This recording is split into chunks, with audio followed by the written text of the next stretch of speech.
मेरी जिंदगी की तो एक ही आरज़ू है, बदला बदला बदला। याद रहे, यहाँ सौदा करने वालों के सर काट दिए जाते हैं। इन कांधों पर वही सर है जिसने कटना सीखा है, झुकना नहीं।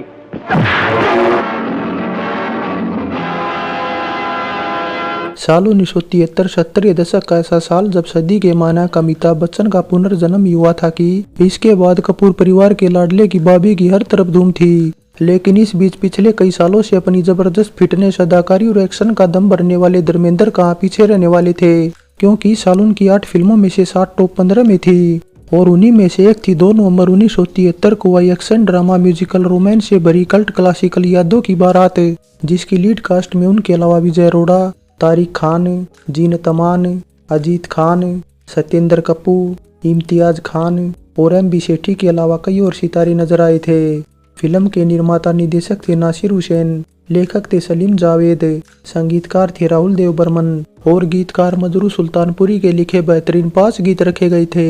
यादों की बारात निकली है आज दिल के द्वारे, चुरा लिया है तुमने जो दिल को, लेकर हम दीवाना दिल फिरते हैं। हो मेरी सोनी मेरी तमन्ना, आपके कमरे में कोई रहता है। यादों की बारात का गीत संगीत जबरदस्त था और ज्यादातर गीत खूब पसंद करने से बॉबी के बाद साल का दूसरा सबसे ज्यादा बिकने वाला म्यूजिक एल्बम भी बन गया था। 2 घंटे 45 मिनट की इस फिल्म को अगर 7.2 आउट ऑफ 10 IMDb रेटिंग मिली है तो बजट इसका तकरीबन 80-90 लाख रुपए के आसपास था और रिलीज के बाद बॉक्स ऑफिस इंडिया पर यह 2 करोड़ 75 लाख की कमाई कर 5वें नंबर की फिल्म थी। वैसे साल की सबसे कमाऊ फिल्म की बात करें तो 5 करोड़ 50 लाख की कमाई के साथ ब्लॉकबस्टर बॉबी टॉप पर थी। तो ये तो बात रही यादों की बारात से जुड़ी कास्ट, बजट और कमाई के कुछ आंकड़ों की। अब बात करते हैं इससे जुड़े अनसुने किस्सों की। यादों की बारात भारतीय सिनेमा की पहली ऐसी मसाला फिल्म थी जिसमें न केवल action, drama, romance, musical, crime और थ्रिल का डोज लगाया गया था, बल्कि इसके जरिए कई सितारों ने खुद को निखारने का भी काम किया था। लेकिन उससे पहले कहानी से जुड़ी कुछ यादों को शेयर किया जाए तो यादों की बारात में कई भूमिकाएं और सीन सन 1965 में आई वक्त और सन 73 में आई जंजीर से काफी कुछ प्रेरित थे, क्योंकि दरअसल लेखक जोड़ी सलीम जावेद वक्त से बहुत ज्यादा प्रेरित थे तो जंजीर की कहानी तो खुद उन्हीं की लिखी गई थी। इसलिए यादों की बारात और जंजीर की शुरुआत न केवल एक जैसी थी बल्कि दोनों में मेन खलनायक भी अजीत खान ही थे, जिनकी अगर दाढ़ी मूंछों को हटा दे तो दोनों फिल्मों में लुक भी एक जैसी ही थी। इसलिए नासिर ने जब जंजीर देखी तो वे सलीम जावेद से काफी नाराज हो गए। वैसे सलीम जावेद को लेकर एक बात जो देखने में आई वो ये कि वे अपनी ज्यादातर कहानियां बॉलीवुड या हॉलीवुड की कुछ पुरानी फिल्मों से उठाते थे।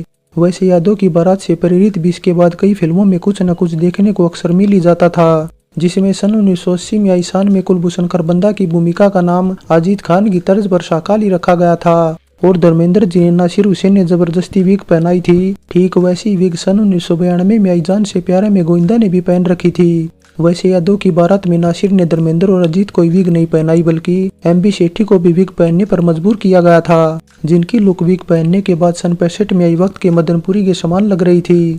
वैसे सलीम जावेद की तरह एक सीन को दोबारा करने में नासिर हुसैन भी कम नहीं थे। उन्होंने भी विजय अरोड़ा और जीनत अमान के एक सीन को इसके बाद जमाने को दिखाना में दोहराया था।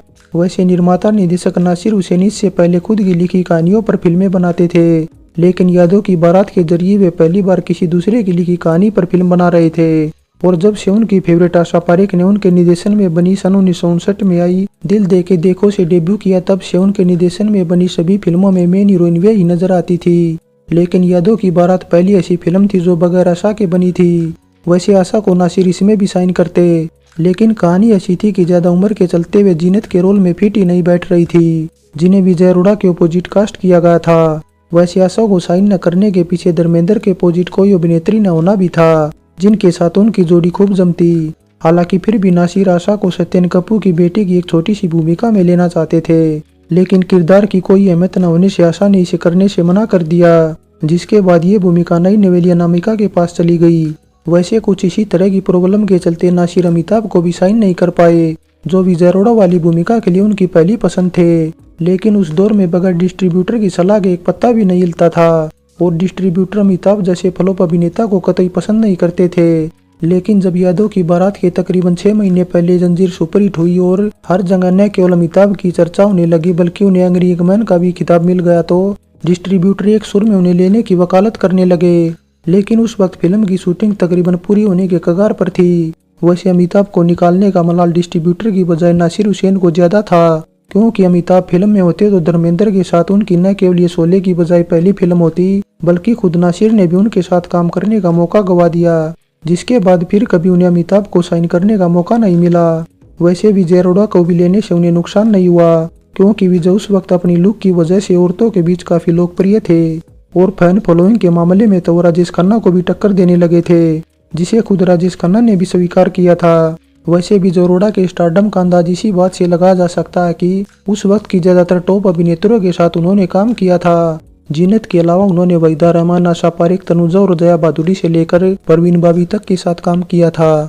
वैसे विजय अरोड़ा वाली भूमिका के लिए नासिर ने पहले रणधीर कपूर को साइन कर लिया था, लेकिन रामपुर का लक्ष्मण और जवानी दीवानी हिट होने से उन्होंने सहायक भूमिका करने से मना कर दिया। यादव की बारात की स्टार कास्ट काफी लंबी थी, इसलिए उन्होंने अपने भतीजे तारिक खान और आमिर खान को भी ले लिया, जिनकी ये पहली फिल्म थी। आमिर की उम्र उस वक्त 7 साल और तारिक की 22 साल थी। हालांकि तारिक के स्टार बनने को लेकर एक ज्योतिषी ने भविष्यवाणी की थी, लेकिन तब तो बात कल्पना से परे थी। लेकिन नासिर को यादव की बारात में तारिक को लेने का विचार अपनी एक पार्टी में उनके नाच गाने को देख कर आया था। इसके अलावा तारिक गीतों में जिस गिटार को लिए नजर आए थे उसका इस्तेमाल न केवल उन्होंने अपनी अगली फिल्मों में किया, बल्कि आमिर खान भी उसे सन 88 में आई कयामत से कयामत के पापा कहते हैं गीत में लिए नजर आए थे।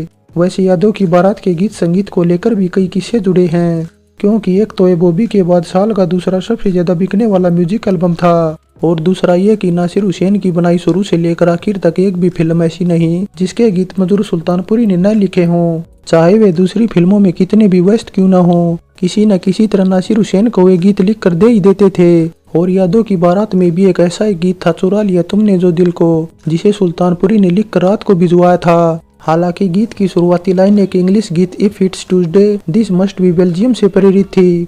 वैसे फिल्म के दूसरे गीतों की बात की जाए तो फिल्म की शुरुआत में जो टाइटल गीत चलाया गया था उसे लता मंगेशकर के साथ सुषमा श्रेष्ठा और पद्मिनी कोल्हापुरी ने गाया था, जिसके बाद पद्मिनी कोल्हापुरी को नासिर हुसैन सन 1981 में इस जमाने को दिखाना में बतौर मेन अभिनेत्री लॉन्च करने का फैसला किया था। लेकिन उससे पहले इस्माइल सराफ ने उन्हें आहिस्ता आहिस्ता से लॉन्च कर दिया। फिल्म यादव की बारात से फायदा मिलने वालों की लिस्ट में नीतू सिंह का नाम भी शामिल है, जो लेकर हम दीवाना दिल गीत में नजर आई थी, जिसे करते करते के शंकर ने उन्हें रिक्शा वाला फिल्म में बतौर मेन अभिनेत्री कास्ट कर लिया था, जो यादव की बारात से पहले रिलीज होकर फ्लॉप भी हो गई थी। लेकिन बावजूद इसके इस फिल्म के उन्हें ज्यादा फायदा लेकर हम दीवाना दिल गीत से मिला। वैसे यादव की बारात के गीतों से जुड़ी एक बात यह भी है कि मेन अभिनेता होने के बावजूद धर्मेंद्र पर कोई गीत नहीं फिल्माया गया। हालांकि वे टाइटल गीत में जरूर नजर आए थे, लेकिन गीत गाते नहीं। वैसे उनके गीत न गाने के पीछे एक कारण ये भी था कि उस वक्त सलीम जावेद की लिखी ज्यादातर फिल्मों में मेन अभिनेता पर एक भी गीत नहीं फिल्माया जाता था। फिर चाहे यादव की बारात के अलावा जंजीर और दीवारी क्यों न हो, जिनमें अमिताभ बच्चन एक भी गीत गुनगुनाते नजर नहीं आए। इसके अलावा मेरी सोनी मेरी तमन्ना गीत तो ऐसा था जिसे कैमरामैन ने साइकिल पर बैठकर शूट किया था। गीतों के बाद अब बात फिल्म की मेन हीरोइन को लेकर भी कर ली जाए तो जिन्हें तमान जो देवानंद की खोज थी, इसी साल धुंध और यादव की बारात के जरिए उनकी छत्र छाया से निकलने में कामयाब रही थी। वैसे नासिर हुसैन पहले फिल्म में उन्हें साधारण कपड़े पहनाना चाहते थे, लेकिन जिन्हें उन कपड़ों में सहज महसूस नहीं कर रही थी, इसलिए नासिर ने उन्हें अपने मुताबिक कपड़े पहनने की आजादी दे दी। यादव की बारात से अगर कई सितारों के करियर ने रफ्तार पकड़ी थी तो दिलीप कुमार के छोटे भाई नासिर हुसैन की शूट की गई आखिरी फिल्म थी, क्योंकि इसके बाद बैराग बेशक सन 76 में रिलीज हुई थी, लेकिन उनके हिस्से की शूटिंग यादव की बारात से पहले ही कर ली गई थी, क्योंकि 3 मई 1974 को उनकी मौत हो गई। वैसे बतौर निर्माता निर्देशक नासिर हुसैन ने नसीर खान के साथ तो काम किया, लेकिन उनके बड़े भाई दिलीप कुमार के साथ काम करने का मौका गवा दिया, क्योंकि 70 के दशक के आखिर में उन्होंने दिलीप कुमार को लेकर जबरदस्त टाइटल से एक फिल्म की घोषणा की थी, लेकिन समय पर शूटिंग शुरू न होने से दिलीप कुमार ने फिल्म छोड़ दी। दिलीप कुमार और अमिताभ दो ऐसे अभिनेता थे जिनके साथ फिल्म न बनाने का मलाल नासिर हुसैन को जिंदगी भर रहा। वैसे यादव की बारात से जुड़ा एक किस्सा यह भी बनता है कि जिन्हें तमान और विजय अरोड़ा की केमिस्ट्री काफी पसंद की गई थी, लेकिन बावजूद इसके दोनों को फिर कभी एक ही फिल्म में रोमांस करने का मौका नहीं मिला। तो ये तो बात रही यादव की बारात से जुड़े अनसुने किस्सों की। अब बात 21वें फिल्म फेयर की भी कर ली जाए तो इसे 2 नॉमिनेशन मिले थे, जिनमें पहला धर्मेंद्र और दूसरा संगीतकार राहुल देव बर्मन को मिला था। लेकिन दोनों ही अवार्ड जीतने में फेल हो गए, क्योंकि बॉबी के लिए ऋषि कपूर और अभिमान के लिए पंचमदा के पिता एस डी बर्मन उन पर भारी पड़ गए। फाइनली एवरग्रीन कल्ट क्लासिक यादों की बारात का कोई जवाब नहीं था। बेशक फिल्म की कहानी जंजीर और वक्त के समान थी, लेकिन असाधारण निर्देशन, डायलॉग और धर्मेंद्र के दमदार अभिनय के चलते फिल्म आज भी उतनी लोकप्रिय है। भाई बहनों के बिछड़े विषय को तो लोकप्रिय बनाने का श्रेय यादों की बारात को ही जाता है, जो इसके बाद बॉलीवुड के कुछ फिल्मकारों का पसंदीदा विषय भी बन गया था। यादों की बारात पर आज की पेशकश कैसी लगी नीचे कमेंट कर बताएं। अच्छी लगी है तो लाइक और शेयर करने के साथ चैनल सब्सक्राइब करें। तो चलते हैं, फिर मिलेंगे एक और नई वीडियो के साथ।